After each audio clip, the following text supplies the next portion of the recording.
श्री गुरु चरणों में प्रणाम करते हुए हम गणेश जी का वंदन करते हैं और आप सभी का स्वागत करते हैं।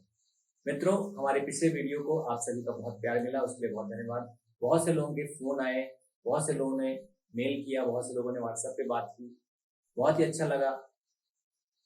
बहुत सारे कमेंट्स आए हमारे वीडियो में और उसी में से हमने एक कुंडली को छांटा है और आज उसी कुंडली को हम आपके सामने लेकर आए हैं। ये है शिव प्रताप जी, गोरखपुर, उत्तर प्रदेश से। आज हम इन्हीं की कुंडली का आपके साथ मिलकर विश्लेषण करेंगे और उनके प्रश्न का उत्तर देने की कोशिश करेंगे। शिव प्रताप जी का प्रश्न है कि आर्थिक स्थिति बहुत खराब है, कब तक कर्ज खत्म होगा, आर्थिक स्थिति कब अच्छी होगी, उपाय बताएं। आप भी इनकी डेट ऑफ बर्थ नोट करिए, 19/11/1991। जन्म का समय है 2:10 शाम यानी 2:10 PM और प्लेस ऑफ बर्थ है गोरखपुर, उत्तर प्रदेश। तो कुंडली आपके सामने तैयार है। आइए हम और आप मिलकर इस कुंडली का अध्ययन करते हैं, विश्लेषण करते हैं और इनके प्रश्न का उत्तर देने की कोशिश करते हैं। आइए देखते हैं। मीन राशि की, मीन लग्न की कुंडली है और चंद्रमा भी यहीं पर विराजमान है लग्न में ही, यानी इनकी राशि मीन है। मीन राशि और मीन लग्न की कुंडली इनकी बनती है और आप देखिए कि 12 नंबर जो लिखा है यानी मीन राशि द्विस्वाभाविक राशि है और जल तत्वीय राशि है। यहाँ पर चंद्रमा जो कि स्वयं एक जल तत्वीय ग्रह है, विराजमान है। और तीसरी सबसे इंपॉर्टेंट बात जो है वो यह है कि आप देखिए कि ये पहला घर जो होता है वो लग्न होता है, ये लग्न कहलाता है और वहां पर चंद्रमा भी बैठे हुए हैं और चंद्रमा भी एक लग्न है यानी चंद्र लग्न। तो ये कुंडली जो है, दो लग्न यहाँ पर विराजमान है, चंद्र लग्न और स्वयं लग्न, और उसके स्वामी होते हैं, उसके स्वामी कौन होंगे? मीन के स्वामी होते हैं गुरु, उसके स्वामी हुए गुरु। दो लग्नों के स्वामी गुरु जो है वो चंद्र अपनी कुंडली मतलब लग्न से षष्ठम 1 2 3 4 5 6 छठवें स्थान में विराजमान है। छठवां स्थान जैसा कि हमने हमेशा बताया है ये रोग, ऋतु और ऋण का स्थान है। तो इन्होंने बस सीधे इनके प्रश्न पे आते हैं। इन्होंने कहा कि कर्ज से हम परेशान हैं। इस समय इनकी सूर्य की महादशा चल रही है और आप देखिए षष्ठम स्थान यानी कर्ज का स्थान, लोन का स्थान, रोग, ऋतु और ऋण, कर्ज का स्थान यही है। यानी इसके स्वामी जो हुए सूर्य, उन्हीं की महादशा चल रही है। षष्ठेश की दशा चल रही है। इस कारण जैसे ही सूर्य की महादशा इनकी प्रारंभ होती है, ये धीरे धीरे करके कर्ज में फंस गए। और कर्ज के साथ हो सकता है इनके ऊपर शत्रुओं का भी दबाव हो, शत्रुओं से भी पीड़ित हो और रोग से ही पीड़ित है। और रोग और शत्रु से नहीं पीड़ित है तो कर्ज से पीड़ित है ही है, और कर्ज से पीड़ित है तो शत्रु अवश्य ही होंगे, क्योंकि जिसका ही कर्ज लगते होंगे वो शत्रु बना होगा, अपना पैसा मांग रहा होगा और ये परेशान है। तो रोग, रिपु और ऋण के स्वामी षष्ठेश की जैसे ही दशा शुरू हुई, ये कर्ज में फंस गए। अब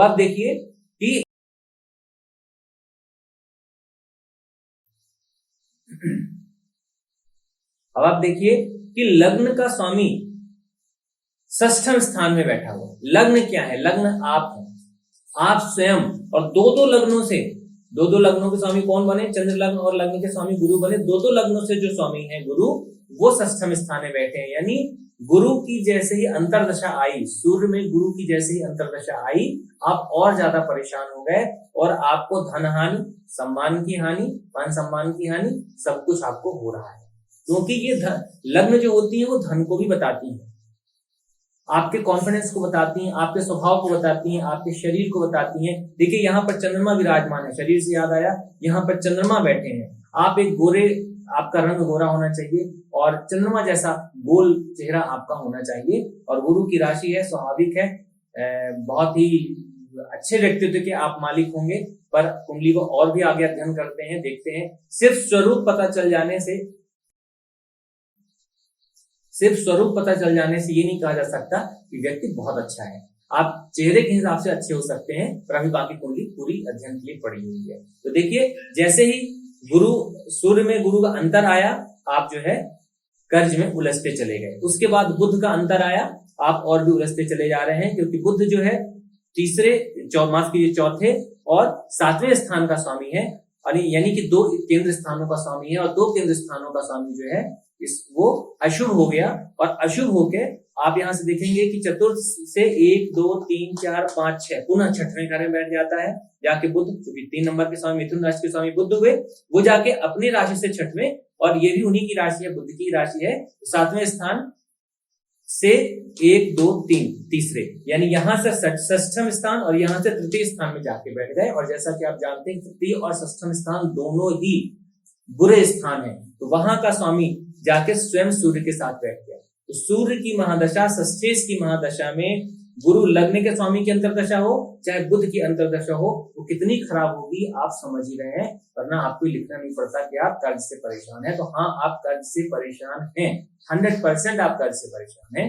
और सबसे बड़ी बात ये है कि जब लग्न का स्वामी षष्ठम स्थान में जाएगा तो आप हमेशा रोग, रिपु और ऋण से पीड़ित रहेंगे, और साथ ही साथ आपके अपने भी आपके शत्रु रहेंगे, शत्रुता रखेंगे, आपसे कभी उनकी पटेगी नहीं। घर वाले भी आपके शत्रु हो जाएंगे। जब भी लग्न षष्ठम में होता है, घर के लोग भी, अपने लोग भी शत्रु बन जाते हैं।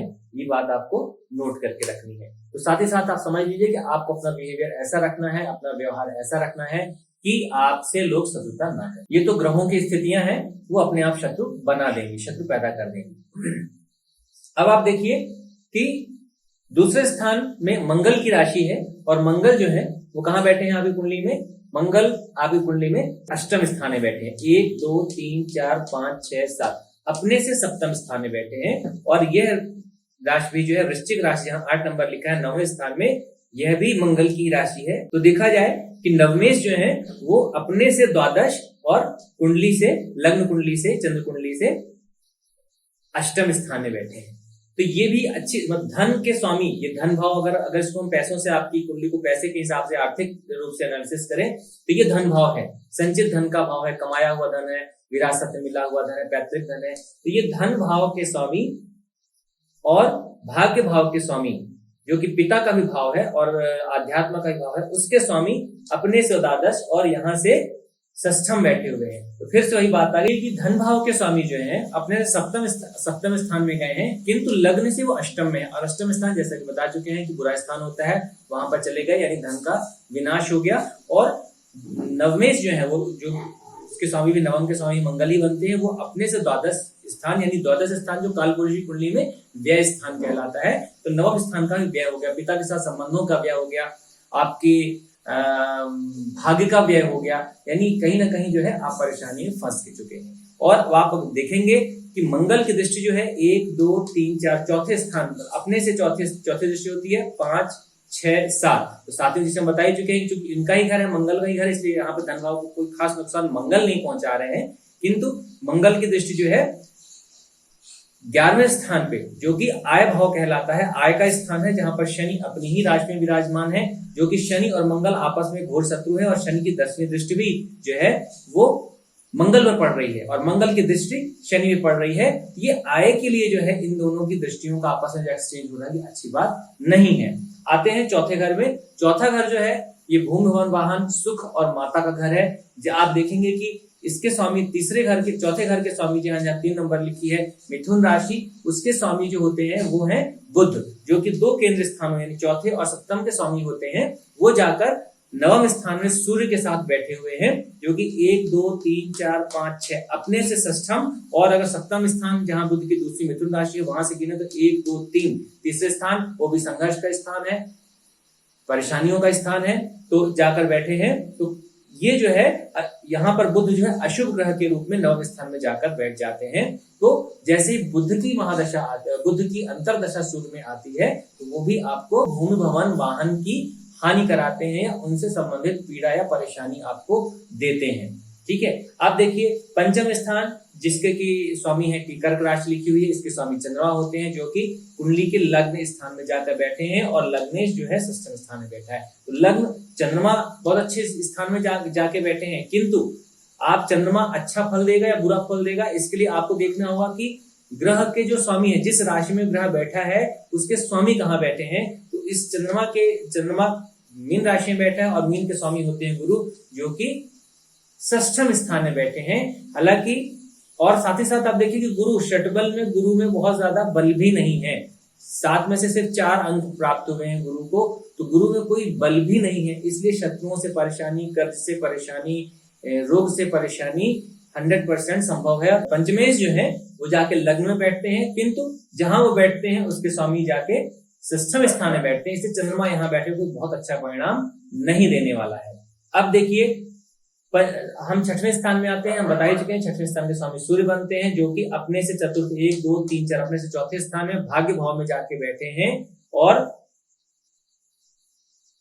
यहाँ पर गुरु बैठे हैं जो लग्न के भी स्वामी हैं, और एक दूसरे के दसम स्थान जो कि यदि केंद्र स्थान होता है उसके स्वामी, तो 2 केंद्रों के स्वामी होने के नाते अशुभ हैं, पर ये केंद्र के साथ साथ त्रिकोण स्थान भी कहलाता है, इस कारण से ये अत्यंत शुभ हो गए हैं। तो गुरु हालांकि यहाँ पर शुभ है, पर वो जाके षष्ठम स्थान में होने के कारण जातक का पूरा व्यक्तित्व ही रोग, रिपु और ऋण में फंस चुका है। रोग, रिपु और ऋण से लड़ने में आप अपने सारा ज्ञान, सारा जो आपकी एनर्जी है, सारा समय आप जो है रोग, रिपु और ऋण से बाहर निकलने, उनको टैकल करने में ही आप लगा रहे हैं। आपका जीवन ऐसे गुजर रहा है, और खासकर ये परेशानी जब तक सूर्य की महादशा है, शायद 2026 तक आपकी सूर्य की महादशा है, तब तक ही विशेष रूप से आपको परेशानी बनी रहेगी।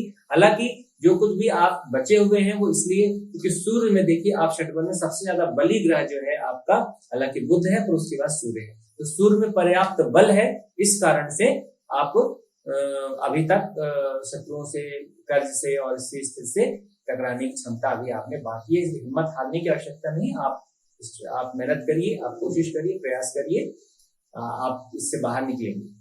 फिर हम आते हैं सप्तम स्थान में, कुंडली का सप्तम स्थान, जहां पर 6 नंबर लिखा हुआ है, यानी कन्या राशि, और इसके स्वामी होते हैं बुध। हम बता ही चुके हैं केंद्र 2 केंद्र स्थानों का स्वामी होकर, और सप्तम स्थान से गिने तो तीसरे स्थान में बैठे हुए हैं। तो ये विवाह के लिए अच्छी बात नहीं है, पर ये कहेंगे विवाह के बाद भाग्योदय होना, क्योंकि यहाँ का स्वामी भाग्य स्थान में चला गया है, तो यहाँ विवाह के बाद भाग्योदय हो सकता है, पर पत्नी को लेकर, पत्नी के स्वास्थ्य को लेकर परेशानी बनी रह सकती है, परेशानी बनेगी। और यहाँ पर चूंकि अब देखिए 7वें स्थान में, 7वें स्थान विवाह का स्थान होता है, और यहाँ पर शुक्र बैठे हुए हैं। शुक्र क्या है? भोग और ऐश्वर्य के दाता है, उसके स्वामी है। तो और शुक्र है, इसका मतलब है कि आप अपनी पत्नी को बहुत ज्यादा प्यार करेंगे, उसे बहुत ज्यादा चाहेंगे, इसमें कोई भी दो मत नहीं हो सकते हैं कि आप अपने जीवन साथी को बहुत ही ज्यादा प्यार देंगे, बहुत ही ज्यादा उसको चाहेंगे। और जो पत्नी होगी आपकी बिल्कुल आकर्षक व्यक्तित्व वाली, और बिल्कुल यौवन, नव यौवना होगी वो, और एकदम तीखे नयन नक्श वाली होनी चाहिए, क्योंकि शुक्र वहां पर विराजमान है। तो उनके ही गुण प्राप्त किसी कन्या से आपका विवाह होगा, और विवाह के बाद आपका भाग्योदय संभव है सब। और चंद्रमा की दृष्टि पड़ती है, चंद्रमा जो पंचमेश है, उनकी दृष्टि यहाँ पर सप्तम स्थान में पड़ना, ये एक अच्छी बात हो गई। मंगल हम आपको पहले ही बता चुके हैं, ये तृतीयेश और द्वितीयेश और नवमेश होकर यहाँ अष्टम में बैठना कोई बहुत अच्छी बात नहीं है। और इनकी दृष्टियां जो है 1 2 3 4 चौथे दृष्टि शनि पर पड़ेगी, जो आय भाव के स्वामी भी है और स्वयं अपने ही भाव में बैठे हैं, तो आय के लिए अच्छी बात नहीं है। फिर 5 6 7 ये पत्नी की उम्र का स्थान है, उसके लिए ठीक है। और अष्टम ये 8वीं दृष्टि यहाँ पर 1 2 3 4 5 6 7 8 अष्टम दृष्टि जो है मंगल की अष्टम दृष्टि भी होती है, तो अष्टम दृष्टि जो है तृतीय भाव में पड़ेगी। इस कारण से छोटे भाई बहन नहीं होंगे, और अगर होंगे तो उनको भी कोई ना कोई परेशानी, कोई ना कोई समस्या लगी होगी, और वो स्ट्रगल कर रहे होंगे।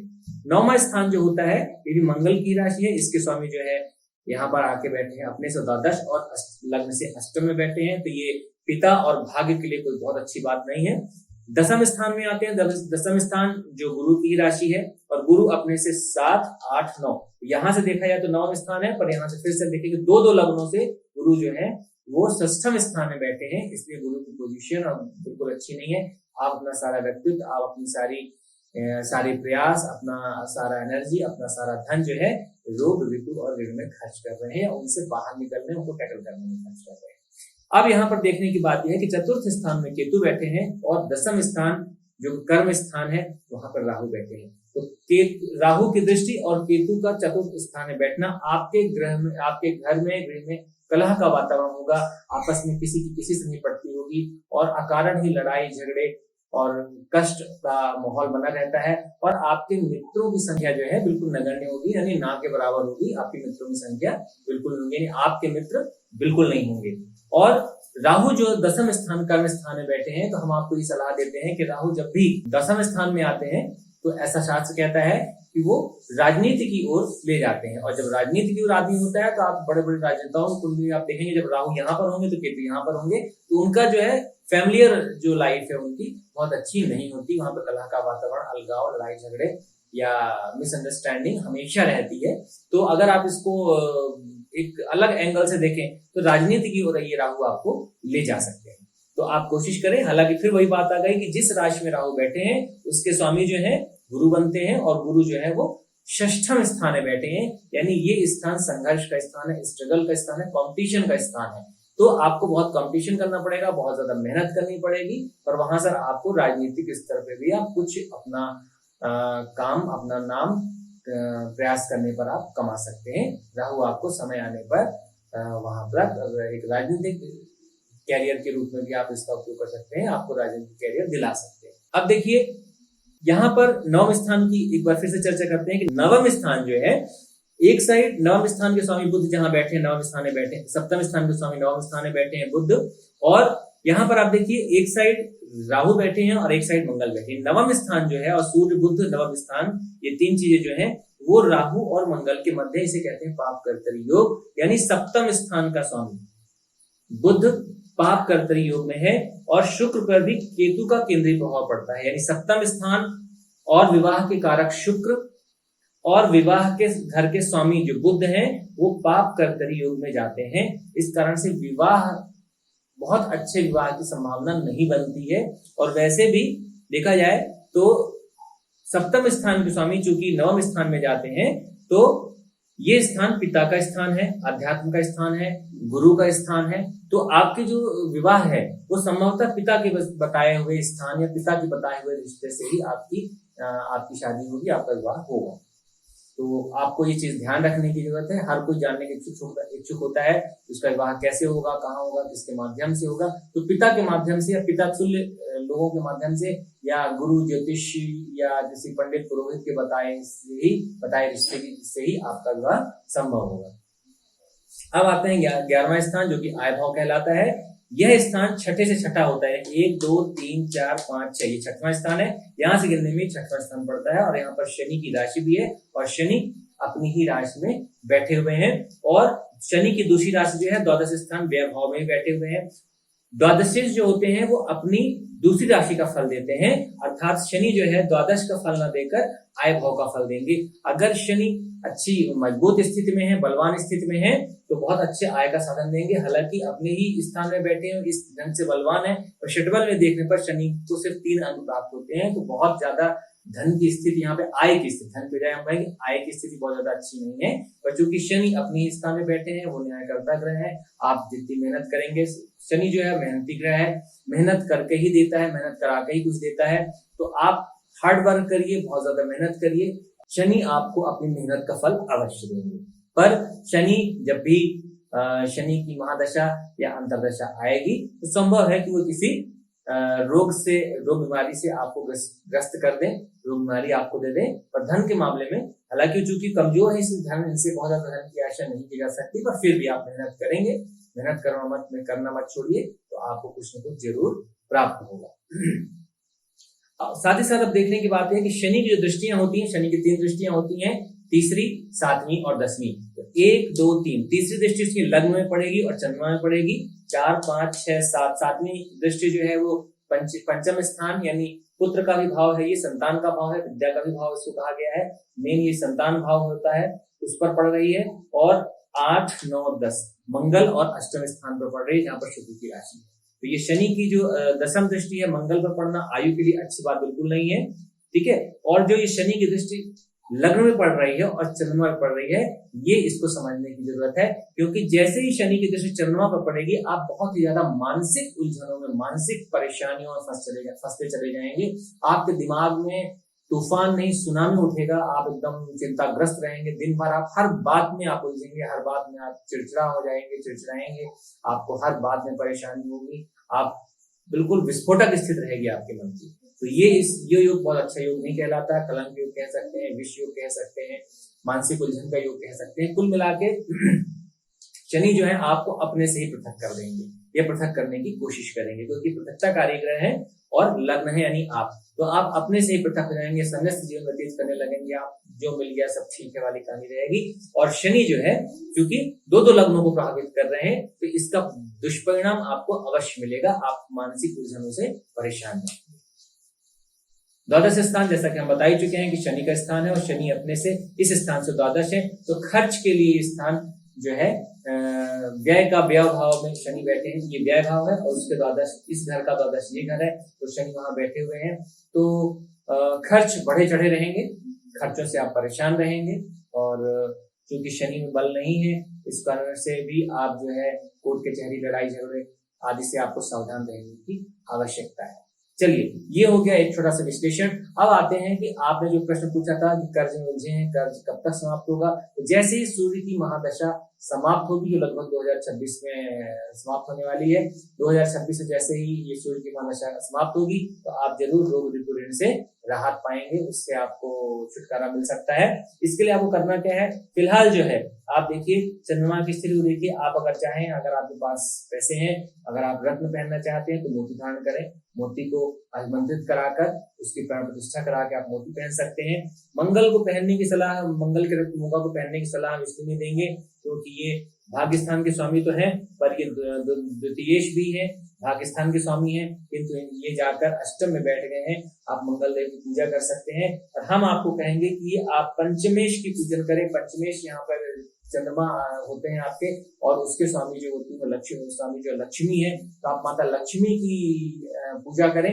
इसके लिए आप कनक धारा स्तोत्र या श्री सूक्त का पाठ भी लगातार प्रतिदिन कर सकते हैं, और श्री सूक्त का पाठ आप 16 पाठ प्रतिदिन 16 दिन तक एक अनुष्ठान के रूप में, जी हाँ 16 पाठ प्रतिदिन 16 दिनों तक संकल्प पूर्वक अपने ऋण से मुक्ति और धन प्राप्ति के लिए संकल्प करके करें, तो जरूर माता लक्ष्मी की आप पर कृपा होगी। पूरे भक्ति भाव से आप एक दीपक जलाएं और संकल्प करें कि आपकी जो समस्या है कि आप इस कर्ज से मुक्त पाना चाहते हैं और आपके आय के साधन, आय के द्वार, आय के रास्ते खुल जाएं।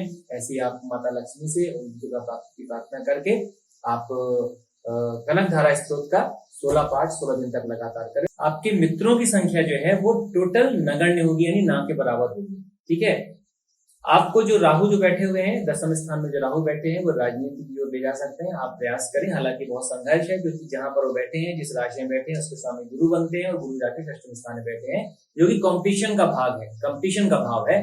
तो वहां पर आपको बहुत ज्यादा प्रतिस्पर्धा यानी कंपटीशन का सामना करना पड़ेगा, पर आप कोशिश करें, हो सकता है राहु आपको पॉलिटिक्स में ले जाए।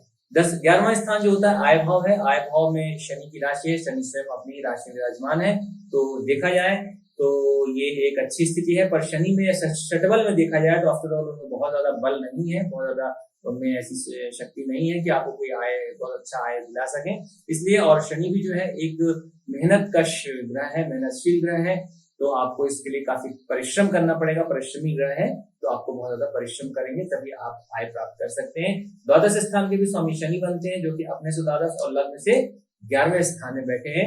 लग्न से माफ कीजिए, लग्न से, हाँ जी, लग्न से 11वें बैठे हैं, तो 11वां स्थान तो आय का होता ही है, वहां पर बैठे हैं, और उनका प्रभाव जो है लग्न पर, और केंद्रीय प्रभाव उनकी दृष्टि जो है चंद्रमा पर, लग्न पर पड़ती है, तीसरी दृष्टि, और चतुर्थ घर यानी जो अपने से चतुर्थ यानी जो द्वितीय घर है, धन भाव में उनका केंद्रीय प्रभाव है। तो ये बहुत अच्छी चीजें नहीं होंगी। संभव है कि आपको पढ़ाई के लिए बचपन में ही, मतलब काफी कम उम्र में ही आप पढ़ाई के लिए घर से बाहर आप चले गए होंगे। बहुत संभव है कि आपने इंजीनियरिंग से संबंधित आपने कोई पढ़ाई की होगी, टेक्निकल कोई पढ़ाई आपने की होगी, और उसका लाभ आप शायद नहीं उठा पा रहे हैं। पढ़ाई में भी कुछ न कुछ आपके विघ्न अवश्य रहे होंगे, कुछ किसी कारण से कुछ वर्ष आपके पढ़ाई के खराब हो गए हो, आपका रिजल्ट अच्छा ना आया हो, आपने किसी न किसी कारण से आपकी पढ़ाई में बाधा जरूर रही होगी। अब जो शनि की जो दृष्टि है, तीसरी दृष्टि जो चंद्रमा पर पड़ती है और लग्न में पड़ती है, दो लग्न यानी चंद्र लग्न और लग्न पर पड़ रही है, उसका प्रभाव भी आप जान लीजिए। ये आपको अपने से ही पृथक करने की कोशिश करेंगे। आप एक संन्यास्त जीवन बिताएंगे, आपको जो मिल गया अच्छा है, नहीं मिला वो भी अच्छा है। आपको अपना कोई ध्यान बहुत ज्यादा रहेगा नहीं, आप अपना सारा ध्यान जो है शत्रुओं, रोग और ऋण से निपटने में लगा देंगे। आपको मानसिक चिंता बहुत ज्यादा होगी, कभी कभी तो आप शायद आत्महत्या करने के विचार आपके मन में आएंगे कि जीवन ही विचार है, आप कहेंगे, अपने मुंह से बोलेंगे कि जीवन बेकार है, हमें आत्महत्या कर लेनी चाहिए, ऐसे जीवन में कोई फायदा नहीं है। पर आपको सलाह दी जाती है कि परिश्रम करें, मेहनत करें, संघर्ष से न डरें, परेशानियों से न डरें, क्योंकि परेशानी आई है एक दिन चली जाएंगी, पर जीवन अमूल्य है, अमूल्य है। बार बार कहेंगे कि जीवन अमूल्य है, आप इसे किसी भी तरह से नष्ट ना करें, आप धैर्य धारण करें। और जो आपकी मानसिक चिंता है उसका तो कोई उपाय है नहीं सिवाय इसके, शास्त्र कहता है कि जब भी चंद्रमा पर शनि की दृष्टि हो तो दिमाग में परेशानियों की सुनामी आएगी, बाढ़ आएगी विचारों की, जिससे आप हमेशा चिंतित रहेंगे, परेशान रहेंगे। उसमें सिर्फ एक ही उपाय है कि शिव आराधना करें, शिव जी का कच्चे दूध से जल मिलाकर जलाभिषेक या दुग्धाभिषेक करें और उनसे अपनी परेशानियों के शमन की प्रार्थना करें। और पंचमेश की पूजा हमेशा लाभदायक होती है। आपके इष्ट देव बनते हैं लक्ष्मी जी, तो लक्ष्मी जी के साथ श्री हरि विष्णु जी की भी आप आराधना करें, यानी लक्ष्मी नारायण के मंत्रों का अगर आप अधिकाधिक जाप करें, अनुष्ठान पूर्वक करें, संकल्प लेकर प्रतिदिन या 15 दिन 21 दिन का जो भी आप संकल्प लेकर करें, और जब तक आपकी इच्छा हो, जब तक आप कर सके, जब तक आपकी हिम्मत कहे, तब तक आप उनका लगातार अपने जीवन पर्यंत आप लक्ष्मी नारायण के मंत्रों का अधिक से अधिक प्रतिदिन जप करें। और आएगा कोई साधन खोलकर रखें, अर्थात कोई ना कोई काम आप अवश्य करें और आप ये सारे प्रयोग करें, आपको माता लक्ष्मी की कृपा अवश्य प्राप्त होगी। एक आपको प्रयोग बताते हैं, मंगलवार के दिन आप थोड़ा सा गुड़ ले लीजिए और उसको हाथों में मसल कर बत्ती, लंबी बत्ती बना लीजिए उसकी, और किसी अंधेरी जगह, सुनसान जगह पर आप जाकर, शाम होने के बाद किसी अंधेरी सुनसान जगह में जाकर उस गुड़ की बत्ती को अपने सर के ऊपर से 7 बार या 11 बार घुमाकर उसको फेंक दें और पीछे मुड़कर न देखें, अपने घर वापस चले आए और आप प्रार्थना करें कि हे मंगल देव, हमें सभी प्रकार के ऋण से मुक्ति दिलाएं और हमें धन प्रदान करें, या जो और इसके आगे आपकी जो भी इच्छा हो आप मतलब इस प्रकार से ऋण मुक्ति की प्रार्थना आप मंगल देव से करें, और कम से कम 7 या 11 मंगलवार करें या ऋण मुक्ति तक करें, निश्चित तौर पर आपको लाभ प्राप्त होगा। और पंचमेश का पूजन जो हमने आपको कहा, इष्ट देव की पूजा सदा जो होती है वो प्रभावी होती है, तो आपके इष्ट देव माता महालक्ष्मी बनती है और महालक्ष्मी के साथ विष्णु की पूजा अनिवार्य है। लक्ष्मी नारायण की पूजा आपकी सकल मनोकामना पूर्ण कर सकती है। मानसिक अशांति के लिए शिव जी का जलाभिषेक या दुग्धाभिषेक आप अवश्य करें। आशा है कि आपको यह विश्लेषण पसंद आया होगा। आप अपने कमेंट्स, अपनी राय हमें दे सकते हैं। प्यारे मित्रों, आप लोगों के बहुत से कमेंट्स आते हैं, आप सभी अपनी कुंडली का विश्लेषण हमसे करवाना चाहते हैं, बहुत लोगों के फोन आते हैं, बहुत लोगों के ईमेल आते हैं, व्हाट्सएप आते हैं। देखिए, जो भी हमसे पर्सनली कांटेक्ट करेगा उसकी हम एक निर्धारित शुल्क लेकर ही उसका हम कुंडली विश्लेषण कर पाते हैं, क्योंकि हम भी अपना समय देते हैं, मेहनत करते हैं, परिश्रम करते हैं। जब भी हम किसी की कुंडली देखते हैं, घर पर देखते हैं, अपने ऑफिस पे देखते हैं, यानी आपसे जब हम पर्सनली किसी कुंडली को हम जब लेते हैं और उसको देखते हैं, तो उसका हम एक छोटा सा शुल्क लेते हैं और निर्धारित शुल्क लेने के बाद ही हम उसका अध्ययन विश्लेषण करते हैं और आपको अपनी राय देते हैं। अब रही बात कि अगर वीडियो के माध्यम से आप अपनी कुंडली का विश्लेषण हमसे करवाना चाहते हैं, तो आप कमेंट में अपनी कुंडली, अपनी डिटेल्स डाल दें और अपनी जो भी आपकी समस्या है वो हमसे आप बताएं। हम उन जो भी कमेंट्स आएंगे, जो भी कुंडलियां आएंगी, उनमें से किसी एक कुंडली का चयन करते हैं और उसे रैंडम हम एक कुंडली का चयन करते हैं और उसका हम वीडियो बनाकर यहाँ पर डाल देते हैं। तो आप इस बात का विशेष ध्यान रखें कि अगर पर्सनली आप हमसे कांटेक्ट करते हैं तो निःशुल्क कुंडली अध्ययन किसी प्रकार से संभव नहीं है और ऐसा मैंने कभी कहा भी नहीं है। तो आप अगर अपना चाहते हैं कि हम आपकी कुंडली का अध्ययन करें, तो आप हमारे प्रोग्राम को देखते रहिए, आपकी बारी किसी न किसी दिन जरूर आएगी। एक साथ सारे कुंडली का अध्ययन कर सकना असंभव है, आप भी समझते हैं। तो हम बारी बारी से कुंडली का चयन करेंगे और उसमें से आपकी कुंडली आपकी भी हो सकती है। तो आप हमारे चैनल को देखते रहिए। धन्यवाद, नमस्कार।